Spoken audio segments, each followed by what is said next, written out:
પહોંચતા જ મન પાછું પડે એમ પણ બને. એટલે શરૂઆત એ દિવસે બીએડ પૂરી કરવાની, કઈ રીતે પૂરું કરવું, તરત પૂરું કરવું, એ બધાને તાલાવેલી હતી.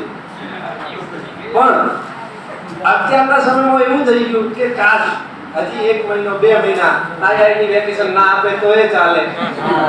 એટલે અત્યારે આવો સમય આવે દરેકના જીવનમાં અને વિદાય એ ખૂબ વસની હોય.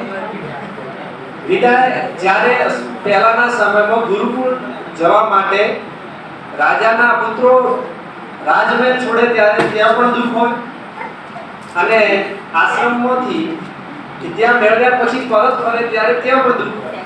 એટલે કહેવાનો મતલબ કે વિદાય દરેક જગ્યા હોય અને દરેક જગ્યા વસની હોય, પણ એ દુઃખ તો આપણને વસવસો તો રહેશે જ કે 2 વર્ષ તરત પૂરા થઈ ગયા.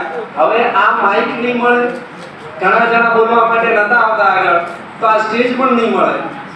અને 5 રૂપિયા કે 10 રૂપિયા ભેગો કરીને નાસ્તો લાવવાની જે મજા છે ને, એ તમે આખા પિઝાના બોક્સ એકલા લઈ દેશો તો ખાવામાં નહીં આવે.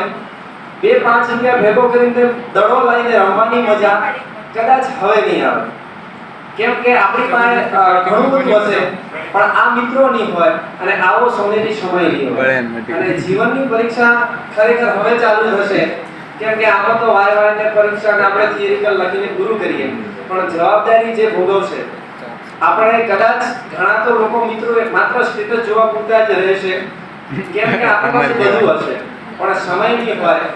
અને અંતે વધારે સમય ન લેતા આપણી બધાની લાગણીઓ અને તમામ પ્રોફેસર્સ, પ્રિન્સિપાલ મેમ અને તમામ મિત્રો આપણે બધા જોડાયેલા જ રહીશું. અને આમાં 2 વર્ષની જર્ની ખૂબ સફળ બનાવીને બધાએ સાથ આપ્યો એ તમામ વતી હું સેમ કૌર વતી તમામનો ખૂબ ખૂબ હૃદયપૂર્વક આભાર માનું છું. અને અંતે મુસાફિર હો આપ ભી और मुसाफिर है हम भी, मुसाफिर हो आप भी और मुसाफिर है हम भी, किसी मोड़ पर फिर मुलाकात होगी.